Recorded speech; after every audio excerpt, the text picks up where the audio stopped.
প্রিয় কর্মচারী বন্ধুরা, আমি শ্যামল কুমার মিত্র, সভাপতি, confederation of state government employees. আপনারা অধীর আগ্রহে অপেক্ষা করেছিলেন যে রাজ্য বাজেটে মাননীয় অর্থমন্ত্রী কি বাজেট প্রস্তাব পেশ করেন এবং আপনাদের জন্য কি থাকে। প্রথমেই সরকারকে ধন্যবাদ জানাবো যে চুক্তিভিত্তিক কর্মীদের জন্য কিছু বেতন বৃদ্ধির ঘোষণা আছে, কিন্তু সেখানেও সবথেকে যারা ডাউন ট্রোডেন, অর্থাৎ পঞ্চায়েতের ট্যাক্স কালেক্টর যারা 600 টাকা মাইনে পান, তাদের বেতন বৃদ্ধির কোনো ঘোষণা নেই।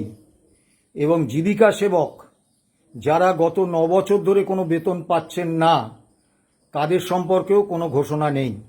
মিড ডে মিল ওয়ার্কাররা 1666 টাকা মাসে বেতন পেতেন, তাদের 1000 টাকা বেতন বৃদ্ধি হয়েছে। এটা আরও বাড়ার দরকার ছিল। আমি মাননীয় অর্থমন্ত্রীর কাছে আবেদন রাখব, দয়া করে এই পঞ্চায়েতের ট্যাক্স কালেক্টর এবং তাদের বেতন বৃদ্ধির একটা ঘোষণা করুন, এবং মিড ডে মিল ওয়ার্কারদের 1000 টাকা নয়, অন্তত তাদের আর একটু বেশি বেতন তাদের দিন। 1666 টাকা তারা বেতন পায় মাসে, 1000 টাকা বাড়লে 2666 টাকা হবে। এই বাজারে তারা কিভাবে চালাবেন? আর জীবিকা সেবকরা আজকে 9 বছর ধরে বেতন পাচ্ছেন না। বহু পুরসভায়, বহু কর্পোরেশনে চুক্তিভিত্তিক কর্মীরা কেউ 8 মাস, কেউ 9 মাস, কেউ 1 বছর বেতন পাচ্ছেন না। আর তাদের বিষয়টাও একটু সহানুভূতির সঙ্গে দেখুন। চুক্তিভিত্তিক কর্মীদের যৎসামান্য হলেও কিছু দিয়েছেন, কিন্তু মাননীয় মুখ্যমন্ত্রী শুভেন্দু অধিকারীর যে প্রতিশ্রুতি ছিল যে সম কাজে সম বেতনের ভিত্তিতে 5.5 লক্ষাধিক চুক্তিভিত্তিক কর্মীর বেতন পুনর্নির্ধারণ করবেন, সেটা কিন্তু হলো না। আশা করব মাননীয় মুখ্যমন্ত্রী পরবর্তীকালে তার প্রতিশ্রুতি মতো সম কাজে সম বেতনের ভিত্তিতে এদের বেতন ভাতাটা পুনর্বিন্যাস করার একটা সিদ্ধান্ত ঘোষণা করবেন। 1 লক্ষ নতুন নিয়োগের ঘোষণা হয়েছে, আমরা স্বাগত জানাচ্ছি। কিন্তু গত 1 জুন মাননীয় মুখ্যমন্ত্রীকে যে কথা বলেছিলাম, আজ আবার সেই একই কথা বলছি। সরকারের নিয়ন্ত্রণে যদি নিয়োগের কোনো নিয়োগ এজেন্সির দায়িত্ব থাকে, তাহলে গত 15 বছরের অভিজ্ঞতায় আমরা মর্মে মর্মে উপলব্ধি করেছি যে সরকারের বকলমে শাসক দলের নিয়ন্ত্রণে চলে যায় সেই নিয়োগকারী সংস্থা, এবং সেই সরকারের নিয়ন্ত্রণে থাকা নিয়োগকারী সংস্থার মধ্যে যেসব নিয়োগ হয়, দ্বারা সেই নিয়োগ দুর্নীতিমূলক নিয়োগ, স্বজন পোষণ, রাজনৈতিক নিয়োগ এবং বেআইনি নিয়োগ হয়। তাই আমি নিজে মাননীয় মুখ্যমন্ত্রীকে সুনির্দিষ্টভাবে বলেছিলাম, বাম আমলে পিএসসি যেরকম সাংবিধানিক, স্বচ্ছ, নিরপেক্ষ, সরকারের নিয়ন্ত্রণমুক্ত পেশাদারী সংস্থা ছিল, তৃণমূল সরকার তাকে অর্থ দপ্তরের একটা শাখা অফিসে পরিণত করে তাকে পুরো তৃণমূলের পার্টি অফিস বানিয়েছিল। আপনারা পূর্বতন বামফ্রন্ট সরকারের সময়ে পিএসসি যেভাবে সরকারের নিয়ন্ত্রণমুক্ত, স্বচ্ছ, নিরপেক্ষ সংস্থা হিসেবে কাজ চালিয়েছেন, সেইভাবে পিএসসিকে পুনর্গঠিত করে এবং পিএসসির সম্প্রসারণ করে পিএসসির মাধ্যমে সমস্ত নিয়োগ করুন। আজকে মাননীয় অর্থমন্ত্রী বললেন ইউপিএসসির ধাঁচে একটা সংস্থা তৈরি করা হবে। এখন ইউপিএসসির ধাঁচেই হোক আর কোনো আন্তর্জাতিক সংস্থার ধাঁচেই হোক, সংস্থাটা যদি সরকারের নিয়ন্ত্রণে থাকে, তাহলে দুর্নীতিমূলক নিয়োগ, রাজনৈতিক নিয়োগ, স্বজন পোষণ, বেআইনি নিয়োগ হবেই, কেউ আটকাতে পারবে না। কাজেই আমি আবারও মাননীয় মুখ্যমন্ত্রী এবং মাননীয় অর্থমন্ত্রীর কাছে আবেদন রাখব, আপনারা দয়া করে সাংবিধানিক, নিরপেক্ষ, স্বচ্ছ, সরকারের নিয়ন্ত্রণমুক্ত সংস্থা হিসেবে পিএসসিকে পুনর্গঠিত করে সেই সংস্থার মাধ্যমে এই 1 লক্ষ নতুন নিয়োগ করুন। আমরা এই নিয়োগের ঘোষণাকে স্বাগত জানাচ্ছি। কিন্তু স্থায়ী রাজ্য কর্মীদের ক্ষেত্রে মাননীয় অর্থমন্ত্রী বাজেট প্রস্তাবে ঘোষণা করেছেন আগামী 1 অক্টোবর থেকে অতিরিক্ত 20% ডিএ কর্মচারীরা পাবেন। আমরা খুব হতাশ হয়েছি, তার কারণ আমাদের দীর্ঘদিনের দাবি আমরা ডিএটা বা ডিয়ারনেস রিলিফটা সরকারের দয়া বা অনুকম্পা হিসেবে পেতে চাই না। আমরা all India consumer price index মেনে বছরে দুবার, ঠিক যেভাবে কেন্দ্রীয় সরকারি কর্মচারীরা, বেশিরভাগ রাজ্যের রাজ্য সরকারি কর্মচারীরা পেয়ে থাকেন, আমরাও অধিকার হিসেবে সেই ডিএটা পেতে চাই। দুর্ভাগ্য, আগামী 1 অক্টোবর থেকে 20% ডিএ ঘোষণা হয়েছে, অর্থাৎ প্রাপ্য হওয়ার দিন থেকে কিন্তু ঘোষণা হলো না। মানে এই বিষয়ে পূর্বতন সরকারের যা নীতি ছিল, বর্তমান সরকারও সেই একই নীতি নিয়ে চলছেন।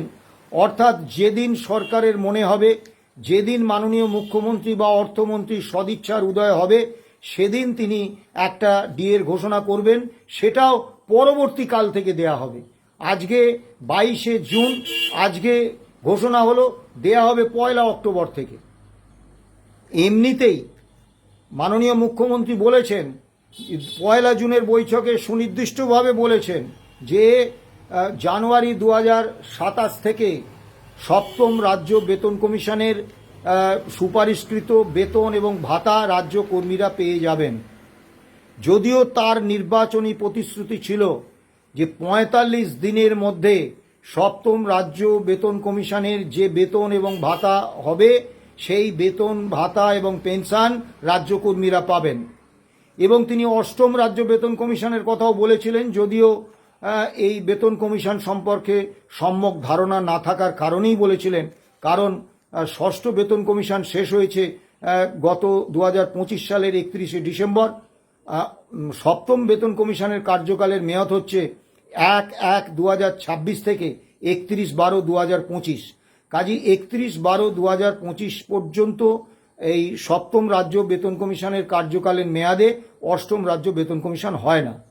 আসলে উনি যেটাতে বিভ্রান্ত হয়েছেন, পশ্চিমবাংলায় একটা পে কমিটি হয়েছিল, সে কারণে পশ্চিমবাংলার 7ম রাজ্য বেতন কমিশন আর কেন্দ্রের 8ম রাজ্য বেতন কমিশন সমতুল।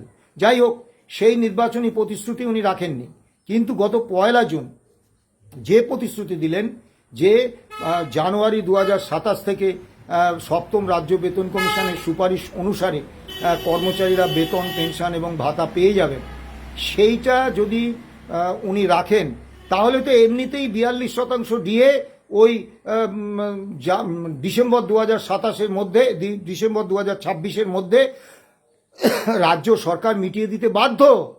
এটা তো নতুন কিছু ব্যাপার নয়। আমি দেখলাম অভিনন্দনের বন্যায় সরকারকে ভাসিয়ে দিচ্ছেন এক শ্রেণীর নেতা। তাদেরকে আমি স্মরণ করিয়ে দিই, 1/1/2018 থেকে পূর্বতন সরকার 15% দিয়ে দিয়েছিলেন এক লপ্তে। তারপরে 1/1/19 থেকে 25% দিয়ে দিয়েছিলেন এক লপ্তে। কাজে 20% ডিএর ঘোষণা নতুন কিছু নয়, বিরাট বড় অর্থাঙ্কেরও নয়। কিন্তু যে বিষয়টা দাঁড়ালো, এই 20% ডিএ যদি বা আরও কম যদি ডিএ দিতেন, কিন্তু সেটা প্রাপ্য হওয়ার দিন থেকে দিতেন all India consumer price index মেনে, তাহলে আমরা অবশ্যই সরকারকে স্বাগত জানাতাম, ধন্যবাদ জানাতাম। কিন্তু এটা যা হলো, অর্থাৎ রাজ্য সরকার প্রমাণ করে দিলেন যে তারা পূর্বতন সরকারের নীতি নিয়েই চলছেন। All India consumer price index মেনে ডিএ বা ডিয়ারনেস রিলিফ দেওয়ার কোনো ব্যবস্থার মধ্যে তারা যাচ্ছেন না। এই কারণেই গত 1 জুন মাননীয় মুখ্যমন্ত্রীকে আমি বারবার বলেছিলাম যে আমরা আপনার সদিচ্ছার উপর নির্ভর করে ডিএ বা ডিয়ারনেস রিলিফ পেতে চাই না। মহামান্য সুপ্রিম কোর্ট বলে দিয়েছেন DA is a legally enforceable right of the employees, এবং ডিএ মাপার এক এবং একমাত্র শর্ত হচ্ছে, সূচক হচ্ছে all India consumer price index. আপনি একটা ডিএ স্ট্যান্ডিং অর্ডার করুন, all India consumer price index মেনে বছরে দুবার ডিএ দেওয়ার একটা সরকারি আদেশনামা প্রকাশ করুন। উনি বলেছিলেন আগে 42% ডিএ ক্লিয়ার করি, তারপর ওসব নিয়ে ভাবব। অর্থাৎ যতদিন পর্যন্ত না পূর্বতন সরকারের নীতির বিপরীতে গিয়ে অধিকার হিসেবে all India consumer price index মেনে আমরা ডিএ পাচ্ছি, ততদিন পর্যন্ত রাজ্য কর্মীদের এই ডিএ বঞ্চনার কোনো অবসান হবে না। মনে রাখবেন, এই 42% ডিএতেই ডিএ শেষ নয়।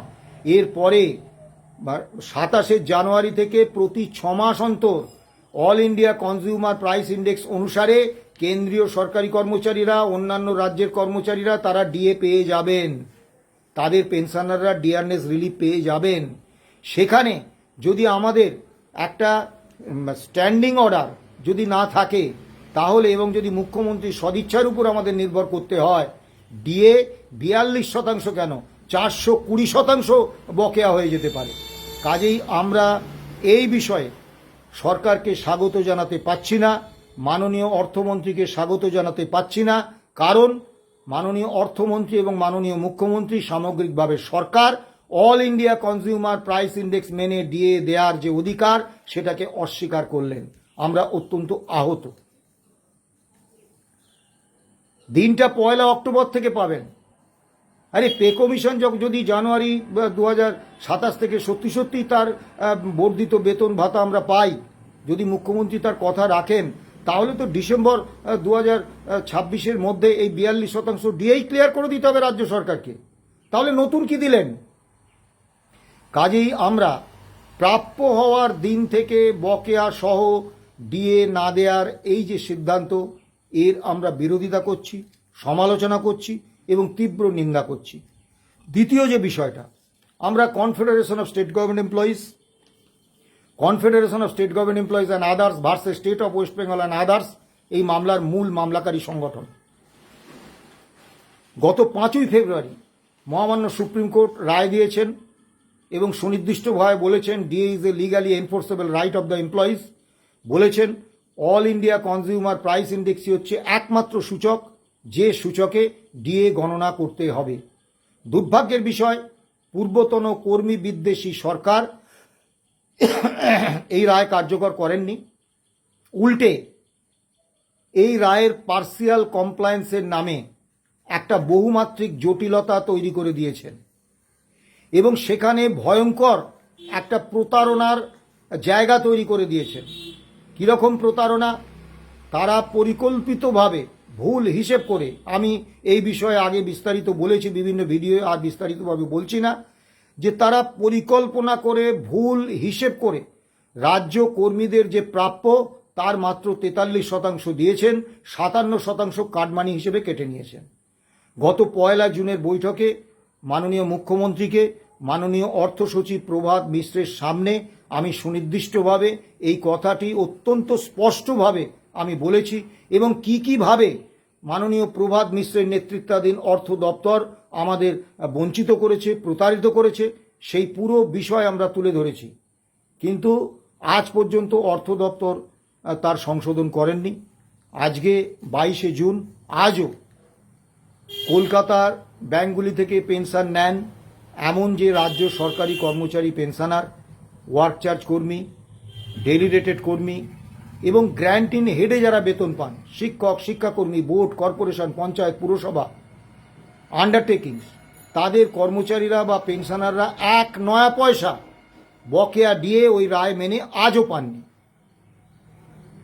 আমরা খুব আশা করেছিলাম, আমি অন্তত এই প্রত্যাশার মধ্যে ছিলাম, কারণ মাননীয় মুখ্যমন্ত্রী বলেছিলেন সরকার আপনাদের সঙ্গে আদালতে লড়াই করবে না, সরকার আপনাদের দাবি পূরণ করবে, কর্মী বান্ধব সরকার হিসেবেই সরকার কাজ করবে। কিন্তু দুর্ভাগ্যের বিষয়, আমি পুরো বাজেট বিবৃতিটা শুনলাম, কোথাও এই রোপা 2009-এর বকেয়া ডিএ সুপ্রিম কোর্টের রায় হিসেবে মিটিয়ে দেওয়ার জন্য যে অর্থ বরাদ্দের প্রয়োজন, সেই অর্থ বরাদ্দ কিন্তু রাখা হয়নি।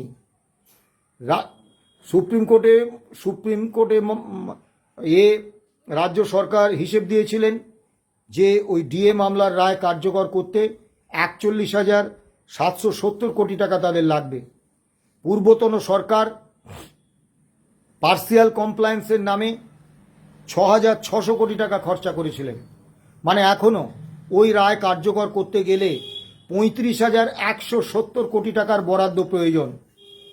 এখন ওই রায় মানার জন্য, ওই রায় কার্যকর করার জন্য মাননীয় মুখ্যমন্ত্রী বা মাননীয় অর্থমন্ত্রী তাদের পকেট থেকে তো টাকা দেবেন না, টাকা তো আসবে রাজ্য বাজেট থেকে।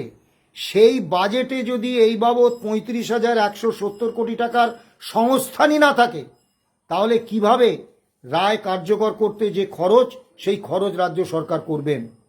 অর্থাৎ রাজ্য সরকার সিদ্ধান্ত নিয়েছেন আগামী 31শে মার্চ 2027 পর্যন্ত মহামান্য সুপ্রিম কোর্টের রায় মেনে বকেয়া ডিএ দেওয়ার কোনো পরিকল্পনা তাদের নেই। আপনারা আমার সমালোচনা করতেই পারেন, কিন্তু বাস্তব হচ্ছে বাজেটে সংস্থান না থাকলে কেউ ব্যক্তিগত পকেট থেকে টাকা দিয়ে ডিএ মামলার রায় কার্যকর করবেন না। বাজেটে এই 35,170 কোটি টাকার কোনো সংস্থান নেই। আমরা অত্যন্ত মর্মাহত। আরেকটি বিষয় আমাকে আহত করেছে, সেটা এই ডিএ বা এ সংক্রান্ত নয়, সেটা হচ্ছে পূর্বতন সরকারের সময়ে অস্বাভাবিকভাবে মন্ত্রী এবং বিধায়কদের বেতন ভাতা ইত্যাদি বাড়িয়েছিলেন পূর্বতন সরকার। তখন বিরোধী দলনেতা শুভেন্দু অধিকারীর নেতৃত্বে বিজেপি বিধায়করা এর বিরুদ্ধে তীব্র প্রতিবাদ জানিয়েছিলেন। আমি আশা করেছিলাম নতুন সরকার ক্ষমতায় এসে যেদিন বাজেট পেশ করবেন, তারা এই বিধায়কদের এবং মন্ত্রীদের যেই অস্বাভাবিক উচ্চ বেতন যেটা মমতা বন্দ্যোপাধ্যায় করে গিয়েছিলেন সেইটা তারা কমিয়ে দেবেন। সে রাস্তায় কিন্তু তারা হাঁটেননি। অর্থাৎ পূর্বতন সরকারের সমালোচনা করা যায়, কিন্তু বাস্তবে পূর্বতন সরকারের কর্মসূচি মতো যে বর্ধিত বেতন এবং ভাতা বিপুল পরিমাণে, সেটা পকেটস্থ করায় কিন্তু বিজেপি বিধায়করা এবং মাননীয় মুখ্যমন্ত্রী অর্থমন্ত্রী তারা কিন্তু সহমত। এবারে আসুন, প্রতিশ্রুতি ছিল নির্বাচনী প্রতিশ্রুতি যে 45 দিনের মধ্যে ক্ষমতায় আসার 45 দিনের মধ্যে মহামান্য এই সপ্তম বেতন কমিশনের সুপারিশকৃত বেতন এবং ভাতা এবং পেনশন আমরা পেয়ে যাব, নগদে পেয়ে যাব। এখন মুশকিল হচ্ছে মাননীয় মুখ্যমন্ত্রী এই প্রতিশ্রুতি বারবার দিয়েছেন, একবার নয়। এখন মুশকিল হচ্ছে, অনেকে বলবেন আরে পে কমিশন না বসলে কি করে তার সুপারিশ অনুসারে দেবে। পে কমিশন নামে একটি স্বশাসিত সংস্থা, কিন্তু পে কমিশন কার্যত যে সরকার শাসন ক্ষমতায় থাকে তার শাসক দলের নির্দেশ অনুসারে কাজ করে। এই বেতনটা কত গুণ বাড়বে, 2.57 না 2.52, এই গুণকটা কিন্তু ঠিক করে দেন সরকার। কাজেই পে কমিশন বসিয়ে কর্মী বঞ্চনাটাকে শুধু দীর্ঘায়িত করা হয়। সদিচ্ছা যদি থাকতো 45 দিনের মধ্যে ওই সপ্তম বেতন কমিশনের সুপারিশকৃত বেতন দেওয়ার, তাহলে রাজ্য সরকার জানেন তারা পে কমিশনকে কত গুণিতকে ওই পূর্বতন যে বেসিক রয়েছে সেটাকে গুণ করে নতুন বেতনক্রম করবেন। সেটা বলে দিলেই ওয়ান ম্যান একটা পে কমিটি করলেই এই 45 দিনের মধ্যে দেয়া যেত। আসলে সেই সদিচ্ছাটা তাদের ছিল না। এবারে মাননীয় মুখ্যমন্ত্রী বললেন 1 জুনের বৈঠকে সুনির্দিষ্টভাবে আপনারা 2027 জানুয়ারি মাসের মধ্যে এই সপ্তম পে কমিশনের সুপারিশকৃত বেতন ভাতা আপনারা পেয়ে যাবেন, হাতে পেয়ে যাবেন। তাহলে ডিসেম্বর 2026 মধ্যে সুপারিশ জমা দিতে হবে পে কমিশনকে, কারণ তারপরে রূপা 2020 তো তৈরি হবে, তার জন্য তো একটু সময় দিতে হবে। রূপা 2020 তৈরি হলে, সেটা বিধানসভায় পাশ হলে, তারপর তো আমরা সেই রূপা 20 অনুসারে বেতন ভাতা পেনশন পাবো। এখনো পর্যন্ত আজকে আমি খুব আশায় ছিলাম, পুরো বাজেট স্পিচটা আমি শুনেছি, যার জন্য আপনাদের সামনে আসতে দেরি হলো। কোথাও পে কমিশন নিয়ে একটা শব্দ নেই। আজকে 22শে জুন, পে কমিশনের চেয়ারম্যানের নাম ঘোষণা হয়নি, অন্যান্য সদস্যদের নাম ঘোষণা হয়নি, পে কমিশনের টার্মস অ্যান্ড কন্ডিশনস ঘোষণা হয়নি, পে কমিশনে অফিস কোথায় হবে ঘোষণা হয়নি, তার কর্মী, তার পরিকাঠামো, তার অফিসার কিচ্ছু দেওয়া হয়নি। এবারে পশ্চিমবাংলায় অসংখ্য কর্মী সংগঠন, তারা প্রত্যেকে পে কমিশনে স্মারকলিপি দেবেন, মেমোরেন্ডাম দেবেন। সেই মেমোরেন্ডাম পে কমিশন জমা নেবে এবং সেই মেমোরেন্ডাম অনুসারে সংগঠনগুলোকে ডেকে আলোচনা করবে। যদি ধরে নিই তর্কের খাতিরে একদিনে 4টে করে সংগঠনকে ডেকে আলোচনা করবে, তাহলেও কোনোভাবে নভেম্বর 2026 মধ্যে পে কমিশনের কাজ গুটিয়ে আনা সম্ভব নয়, বাস্তবে সম্ভব নয়। কাজেই 2027 মধ্যে এবং আজকে বাজেট বিবৃতির দিনে এই পে কমিশন সংক্রান্ত কোনো ঘোষণা নেই, কোনো বক্তব্য নেই। পে কমিশনটা কিন্তু এখনো ঘোষণার স্তরেই আছে। সরকার নতুন এসেছে, সরকারের অযথা সমালোচনা করার কোনো মনোবাসনা আমার নেই। আমি শুধু বাস্তব তথ্যটা তুলে ধরতে চাইছি। বাস্তব পরিস্থিতি হচ্ছে, যতক্ষণ না বাজেটে এই 35,170 কোটি টাকা রোপা 2009-এর বকেয়া ডিএ মেটানোর জন্য থাকছে, ততক্ষণ পর্যন্ত ওই রায় কার্যকর করে বকেয়া ডিএ বা ডিয়ারনেস রিলিফ দেওয়ার কোনো সুযোগ কিন্তু থাকছে না। কাজেই মার্চ 2027 পর্যন্ত এই বকেয়া ডিএ দেওয়ার যে কার্যক্রম, সেটা যে রাজ্য সরকার পিছিয়ে নিয়ে যাবেন, এ ব্যাপারে আমার মনে কোনো অন্তত সন্দেহ নেই। আবার সুপ্রিম কোর্ট এই বিষয়ে নজরদারির জন্য কোর্ট অফ ফাইনাল আরবিট্রেশন হিসেবে মাননীয় বিচারপতি মালহোত্রা, ইন্দু মালহোত্রার নেতৃত্বে কমিটি করে দিয়েছিলেন। সেই কমিটির কাজেও আমরা চূড়ান্ত হতাশ। তারা একতরফাভাবে শুধু রাজ্য সরকারের সঙ্গে একের পর এক বৈঠক করে তারা পূর্বতন সরকারের আমলে রাজ্য সরকারকে একের পর এক বিভ্রান্তিমূলক, কর্মী বঞ্চনামূলক, সুপ্রিম কোর্টের রায়ের বিপরীত অর্ডার বার করতে তারা সহমত হয়েছেন। যখন সুপ্রিম কোর্টে আমাদের আইনজীবী এই বিষয়টা তোলেন, বিকাশ রঞ্জন ভট্টাচার্য, তখন সুপ্রিম কোর্টের নির্দেশে আমাদের 3 দিন ডাকা হয়, 27 এপ্রিল, 24 এপ্রিল, 27 এপ্রিল এবং 1 মে। 24 এপ্রিল এবং 1 মের বৈঠক বাতিল হয়ে যায় কেন আমরা জানি না। 27 মের বৈঠকে ইন্দু মালহোত্রার ফুল বেঞ্চ ছিলেন না, মাত্র একজন সদস্য ছিলেন, তিনি হচ্ছেন ডেপুটি সিএজি। এবং সেই সভায় কোনো মিনিটস আজ পর্যন্ত আমাদের দেয়া হয়নি। সেখানে আমরা যে বিষয়গুলো উত্থাপন করেছিলাম, প্রতিটি বিষয় আমরা উত্থাপন করেছিলাম, একটি বিষয়েরও কোনো সদুত্তর ডেপুটি সিএজি দেননি। এবং আজ পর্যন্ত মালহোত্রা কমিশন আর আমাদের ডাকেননি। কাজেই মালহোত্রা কমিশনের উপর আমাদের আর কোনো আস্থা ভরসা নেই। স্বাভাবিকভাবে আগামী 22 জুলাই মামলার দিন, এর মধ্যে যে আমরা মেনশন করব সেই সুযোগও নেই, কারণ এখন ছুটি চলছে। মাননীয় বিচারপতিরা অত্যন্ত গুরুতর কাজ করেন, তাই সুপ্রিম কোর্ট, হাইকোর্টে 135 দিন, 140 দিন বছরে ছুটি থাকে। এখন ছুটি মেনশন করে কোনো লাভ নেই। আমরা 22 জুলাই সুপ্রিম কোর্টে আমাদের বক্তব্য জানাবো, কি হবে দেখব। একটা কথা অত্যন্ত সুনির্দিষ্টভাবে বলি, নতুন সরকারকে আনার জন্য আমাদের মধ্যেই অনেকে প্রবল উৎসাহে ঝাঁপিয়ে পড়েছিলেন। কেউ কেউ তো আবার 83 লক্ষ ভোট নিশ্চিত করে দিয়েছিলেন। আজকেও দেখলাম তারা সরকারকে সব অভিনন্দন জানাচ্ছে। কিন্তু আমার কথা শুনুন, আমার কথা যুক্তি দিয়ে বুঝুন যে 1 অক্টোবর থেকে এই 20% ডিএ ঘোষণা করা হয়েছে, আপনারা পাবেন নভেম্বর মাসে। অর্থাৎ প্রাপ্য হওয়ার দিন থেকে সরকার প্রথম নির্দেশেই আপনাদের ডিএ কিন্তু দিল না, ডিয়ারনেস রিলিফ দিল না। অর্থাৎ সরকার প্রতিষ্ঠা করে দিল যে তারা all India consumer price index মেনে ডিএ দিতে আদৌ আগ্রহী নয়। এবার আপনারা বলুন, তাহলে পূর্বতন সরকারের কর্মী নীতির সঙ্গে বর্তমান সরকারের কর্মী নীতির কোথায় পার্থক্য?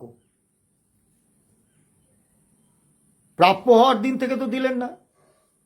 আবার যদি 1 জুন থেকে দিতেন তবু একরকম জানতাম যে হ্যাঁ ঠিক আছে। 1 অক্টোবর থেকে, আমি আবারও বলছি, পে কমিশনের রায় কার্যকর করতে গেলে 31 ডিসেম্বর 2026 মধ্যে 42% ডিএ রাজ্য সরকারকে ক্লিয়ার করে দিতেই হবে। আর 20% ডিএ এক লপ্তে ঘোষণা এই প্রথম হলো না। 1/1/86 থেকে 1/1 এর আগে পূর্বতন সরকারের আমলে আমরা দুবার, একবার 15%, একবার 25% ডিএ পেয়েছি। কাজেই এক লপ্তে 20% ডিএ দেওয়ার নজির এই প্রথম নয়। আমি কর্মীদের বলবো, এই 20% ডিএর এতে ঘোষণায় আপ্লুত না হয়ে গভীরভাবে ভেবে দেখুন সরকার আপনাদের ঠিক কোথায় নিয়ে যেতে চাইছে এবং সরকার আপনাদের সম্পর্কে কি ভাবছে। আসলে আমরা যে তিমিরে ছিলাম সেই তিমিরেই রয়ে গেলাম। বড় আশা করেছিলাম নতুন সরকার এসে, বিশেষত এই আশাটা করেছিলাম কারণ মাননীয় মুখ্যমন্ত্রী শুভেন্দু অধিকারী যখন বিরোধী দলনেতা ছিলেন তখন তিনি আমাদের মঞ্চে কখনো আসেননি। আমাদের confederation of state government employees মূল মামলাকারী সংগঠন হলেও তাকে কখনো অর্থ সাহায্য করেননি, কিন্তু একটি সংগঠনকে 65 লক্ষ টাকা অর্থ সাহায্য করেছেন, আইনজীবী ঠিক করে দিয়েছেন এবং একটি মঞ্চে গিয়ে বারবার ভাষণ দিয়েছেন, আমাদের কথা বলেছেন, ডিএর অধিকারের কথা বলেছেন। সেই কারণে মনের কোন গোপন কোণে যেন একটা আশা জেগেছিল যে অন্তত শুভেন্দু অধিকারী মুখ্যমন্ত্রী হলে এই 5ই ফেব্রুয়ারি দেয়া ডিএ মামলার রায়টা অন্তত কার্যকর করবে। কিন্তু আজকে স্পষ্ট বুঝে গেলাম এই রায় কার্যকর করার জন্য বাজেটে কোনো বরাদ্দই রাখেননি মাননীয় অর্থমন্ত্রী। আমি এই কথাটা বহুবার বলেছি আমাদের সংগঠনের পক্ষ থেকে যে পে কমিশনের প্রশ্নেও দেখুন এখনও পে কমিশনের কিচ্ছু হলো না। তাহলে পে কমিশন কীভাবে নভেম্বর 2026-এর মধ্যে তার সুপারিশ দেবে? কিভাবে, কোন কৌশলে? শুধু ভোকাল টনিকে কিছু হয় না, তাকে তো এতগুলো সংগঠনের স্মারকলিপি নিতে হবে, তাদের সঙ্গে বসতে হবে, তাদের সঙ্গে আলোচনা করতে হবে। এত সোজা? আজও কিন্তু পে কমিশন নিয়ে একটা শব্দ মাননীয় অর্থমন্ত্রী বললেন না। আমি ব্যক্তিগতভাবে খুব হতাশ, কিন্তু ট্রেড ইউনিয়ন আন্দোলনে হতাশার কোনো জায়গা নেই। আমরা আগামী 22শে জুলাই মহামান্য সুপ্রিম কোর্টে অন্তত ডিএ মামলার প্রেক্ষিত এবং সুপ্রিম কোর্টের রায় না মানার বিষয়টা আমরা তুলে ধরব, কন্টেম্প পিটিশন মুভ করব, কি হবে জানি না। দুঃখ লাগছে সেই সংগঠনটির কথা ভেবে যারা মাননীয় মুখ্যমন্ত্রীর উপর অগাধ আস্থা রেখে মহামান্য সুপ্রিম কোর্টে মামলা পিছিয়ে দেওয়ার আবেদন করেছিলেন যে 1 জুন সুপ্রিম কোর্টের রায় কার্যকর করার জন্য মাননীয় মুখ্যমন্ত্রী আমাদের একেবারে সুনির্দিষ্ট কার্যক্রম শুরু করার সুখবরটা দেবেন। তারা মামলা পিছিয়ে দেওয়ার আবেদন করলেন। তা আগামী 26 তারিখ তাদের গিয়ে কিন্তু এই সরকারের বিরুদ্ধে রায় কার্যকর করার দাবিতে সুপ্রিম কোর্টে তাদের আইনজীবীদের কিন্তু মুখ খুলতে হবে। আমি আপনাদের বলবো, কোনো সরকার বন্ধু হয় না। দীর্ঘ 34 বছর আগে যে একটা তত্ত্ব খাড়া করা হয়েছিল, বন্ধু সরকারের তত্ত্ব, এই সরকারকে চোখের মণির মতো রক্ষা করতে হবে। তারপরে দশকের পর দশক ধরে এই একই তত্ত্ব চলে আসছে। গত 15 বছর আগে ছিল চোখের মণির মতো রক্ষা করার স্বঘোষিত দায়বদ্ধতা, গত 15 বছরে আবার পেটের লিভারের মতো রক্ষায় স্বঘোষিত দায়বদ্ধতা ছিল। আজকে নতুন সরকার আসার সঙ্গে সঙ্গে আমরা দেখছি ডজনখানেক সংগঠন তারা এই সরকারকে রক্ষার স্বঘোষিত দায়বদ্ধতা নিয়ে সরকারের উপর বিপুল পরিমাণে আস্থা ভরসা করে ফেলছেন। আজকেও দেখুন, আমি ফেসবুক খুলেই দেখলাম অভিনন্দনের বন্যায় ভাসিয়ে দেওয়া হচ্ছে, কিন্তু বাস্তবে রাজ্য সরকার স্থায়ী রাজ্য কর্মীদের সঙ্গে একটা নিষ্ঠুর রসিকতা করলেন।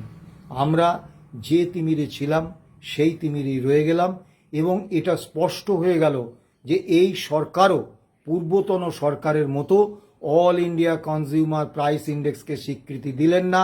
All India consumer price index মেনে ডিএ পাওয়াটাকে অধিকার হিসেবে মেনে নিলেন না। এই সরকারের কাছেও বিষয়টা দয়ার দান হিসেবেই থেকে গেল।